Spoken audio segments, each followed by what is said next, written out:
pendant cette période du corona, nous avons été présents à des attaques antisémites à tous les niveaux. C'est les Juifs qui sont responsables de cette maladie.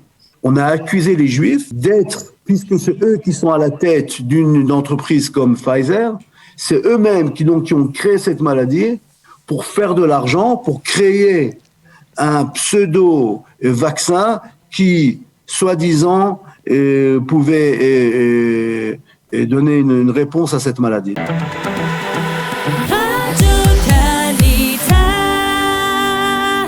Nous avons le plaisir d'être en ligne avec le vice-président de l'Organisation sioniste mondiale, Gaël Grunewald. Gaël, bonjour, Boker Tov.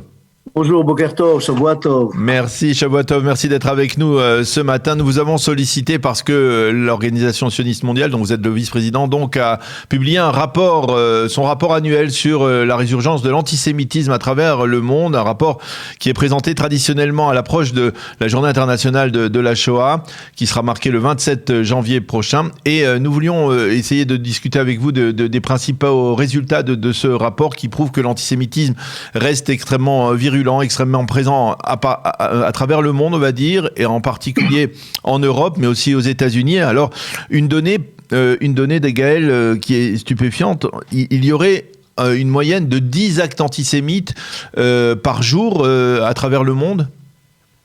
C'est le minimum, c'est le minimum que nous connaissons. C'est-à-dire que selon les rapports que nous avons reçus, vous avez aujourd'hui en moyenne plus de 10 événements antisémites tous les jours. Et pourquoi je dis qu'il y en a beaucoup plus que ça? Parce que malheureusement, nous savons très bien qu'il y a énormément d'événements qui ne sont pas publiés, où les personnes qui ont été touchées n'ont pas le courage de s'adresser à la police, ou en savant très bien que ça ne sert à rien. Et donc, c'est pour cette raison que nous pensons qu'il y a beaucoup plus que ces 10 événements journaliers.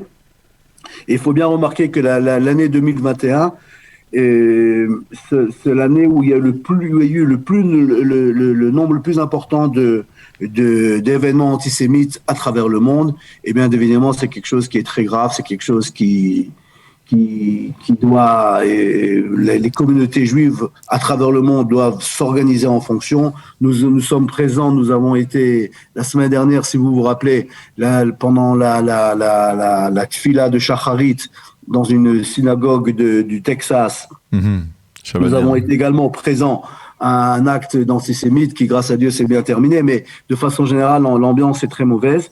Et j'aimerais rajouter quelque chose d'autre.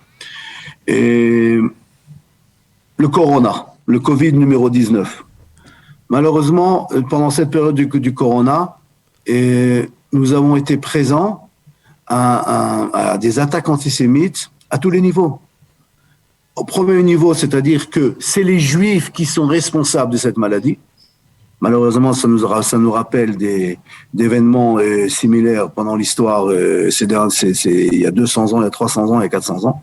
Ça, c'est une chose. Et deuxièmement, on a accusé les Juifs d'être, puisque c'est eux qui sont à la tête d'une entreprise comme Pfizer, c'est eux-mêmes qui ont créé cette maladie pour faire de l'argent, pour créer un pseudo-vaccin qui, soi-disant, pouvait donner une réponse à cette maladie. Donc, encore une fois, c'est des choses qui malheureusement sont très très graves.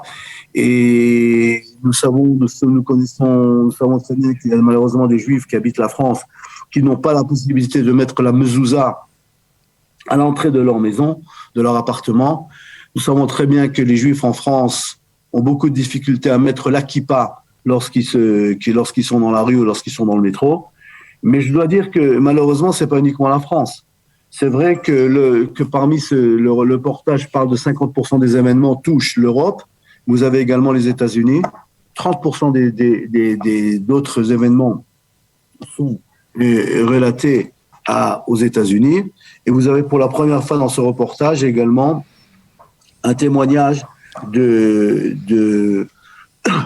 d'événements qui ont touché et l'Australie et le Canada, des pays qui n'étaient jusqu'à aujourd'hui, qui n'étaient pas présents dans ce reportage. Ouais, alors je voudrais, Gaël, je voudrais justement m'arrêter sur ce point par rapport aux États-Unis. C'est-à-dire le rapport stipule effectivement qu'il y a 30% des actes antisémites recensés à travers le monde qui viennent des États-Unis, et ça c'est tout à fait nouveau parce que c'est une tendance qui est constatée ces dernières années, mais elle va en s'accentuant. Il y a de plus en plus d'actes antisémites, et dites-moi si je me trompe, est-ce que on peut les cibler en particulier, par exemple, sur des campus dans les milieux estudiantins, ou alors c'est valable un peu partout dans les États-Unis, y compris dans des régions où il n'y a pas de grande communauté, par exemple. Je veux dire, on parle de deux différentes régions. La première, c'est New York. La plus grande communauté juive après Israël, c'est donc New York, et malheureusement le nombre le plus important d'événements a lieu à New York. Ça, c'est une chose, mais également, comme vous le dites vous-même, les campus. C'est-à-dire que les campus, là où il y a les étudiants, et des étudiants juifs qui étudient à travers les États-Unis, c'est une situation qui est inacceptable. C'est une situation qui est très, très difficile pour n'importe quel étudiant juif, et parce que, premièrement, vous avez cet esprit progressif qui est très de gauche, d'extrême de gauche, et donc qui est très pro-arabe et antisémite. Ça, c'est une chose. Vous avez également des étudiants arabes, et de façon générale, la situation et d'être étudiant aujourd'hui à l'étranger et en dehors d'Israël est quelque chose qui est très difficile. Et nous avons ce même témoignage en Afrique du Sud. Nous avons des témoignages similaires aux États-Unis, en France. De façon générale, l'ambiance universitaire est une ambiance qui ne va pas du tout avec l'esprit juif. Et donc, malheureusement, c'est quelque chose aussi. C'est pour ça que nous faisons tous. Nous faisons un effort important pour demander justement aux étudiants qui habitent la diaspora de venir en Israël, de faire leurs études en Israël. C'est pour ça qu'aujourd'hui, vous avez même des universités où on va faire ces études en anglais, justement pour faciliter la possibilité à ces mêmes étudiants de faire leurs études, universitaires en Israël, parce que c'est vraiment très peu sympathique de faire ces études à l'étranger. Selon ce rapport de l'Organisation sioniste mondiale, il y a un lien entre ce qui se passe en Israël, des événements, on va dire, sécuritaires en particulier, comme par exemple l'opération Gardien du Mur en mai dernier, et la résurgence de l'antisémitisme ? Oui, il paraît que selon ce même reportage, il y aurait une grande partie des événements qui auraient lieu au mois de mai. Le mois de mai est en général le mois où justement on célèbre Yom HaAtzmaut, le jour de l'indépendance de l'Israël, le Yom de Yerushalayim. Bon, je pense que c'est un détail qui n'est pas très important. Ce qui est important, c'est de regarder l'image générale. L'image générale est malheureusement très négative. Il y a un nombre très important d'attaques, de destruction de pierres tombales, de propagande antisémite, de violations, de graffitis.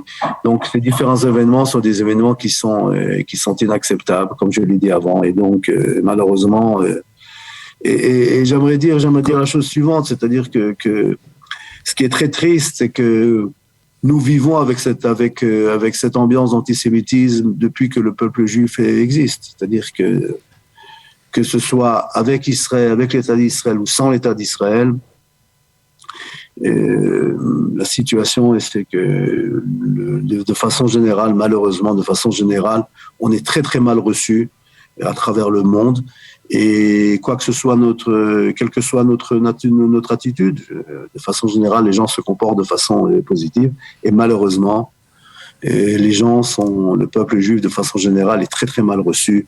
Encore une fois, je parle de façon générale à travers le monde. Alors, je voudrais, au-delà de ce rapport, lorsque ce rapport est publié, les rapports de l'Organisation sioniste mondiale, qu'est-ce qui se passe concrètement après ? Est-ce que vous, au sein de l'Organisation sioniste mondiale, vous développez vos relations avec justement les communautés juives de diaspora ? Vous essayez, quels sont les moyens de lutter justement contre cette résurgence de l'antisémitisme ? Est-ce que vous êtes en contact avec les autorités israéliennes ? Parce que par exemple, aujourd'hui aussi, il y a un rapport, on va dire, complémentaire. Les rapports sont complémentaires qui est publié, qui est présenté au sein du Conseil des ministres aussi sur l'antisémitisme sur les réseaux sociaux, qui se développe également. Comment vous parvenez à travailler pour essayer peut-être de lutter contre ce fléau ? Alors, pour essayer de lutter contre ce fléau, par exemple, je vais vous donner différentes activités que nous essayons d'organiser afin justement d'essayer de donner un certain coup de main dans ce domaine-là. Je vais vous donner un exemple. Nous avons des écoles, il y a des écoles publiques aux États-Unis où des enfants non juifs étudient dans ces mêmes écoles et nous-mêmes nous enseignons l'hébreu dans ces mêmes écoles. Et par le biais justement de l'enseignement de l'hébreu, nous savons que nous avons la possibilité de présenter Israël sous une facette totalement différente que ces mêmes familles connaissent. Ça, c'est un exemple. Vous avez également des budgets que l'Agence juive et que l'Organisation sioniste mondiale essayent de développer afin de donner justement une certaine couverture de sécurité à travers les différentes synagogues à travers le monde. Et nous avons des séminaires que nous organisons justement afin d'expliquer l'importance de cette propagande antisémite à travers le monde. Et ça aussi, ce sont des activités que nous essayons de réaliser afin d'essayer de donner une certaine tentative de minimiser les dégâts de ce fléau. Mais encore une fois, je n'aimerais pas tromper nos auditeurs. C'est quelque chose qui malheureusement existe. La propagande antisémite et les activités antisémites existent depuis que le peuple juif est sur Terre. Et donc, malheureusement, c'est quelque chose qu'on essaie de tout faire pour essayer de calmer et de minimiser les dégâts, comme je l'ai dit avant. Mais encore une fois, c'est quelque chose qui est très, très, très difficile. Et il faut un travail énorme, il faut un travail énorme d'Asbara. Et malheureusement, ce n'est pas toujours ce travail d'Asbara qui est important, qui donne une réponse à ces problèmes-là. Est-ce que, par exemple, en fonction de l'augmentation de l'antisémitisme, il y a des programmes qui permettent, par exemple, justement, de mieux, par exemple, faire venir les jeunes, les plus jeunes, on va dire, les étudiants, les jeunes qui terminent leur scolarité en diaspora et qui peuvent venir peut-être plus facilement, justement, pour leur éviter de se retrouver dans des campus où il y a une atmosphère antisémite ou essayer de favoriser leur alia? Oui, non, ça, il faut le dire qu'il y a aujourd'hui de plus en plus de programmes qui sont subventionnés et par le gouvernement et par l'Organisation sioniste mondiale et par l'Agence juive qui ont pour but justement de faciliter l'installation de ces jeunes-là en Israël pour une période de 1 an, pour une période de 6 mois, afin justement de leur donner la possibilité de connaître l'État d'Israël, de connaître les différentes options qui existent ici, et en fonction de cette connaissance, ils pourront décider de faire leurs études en Israël.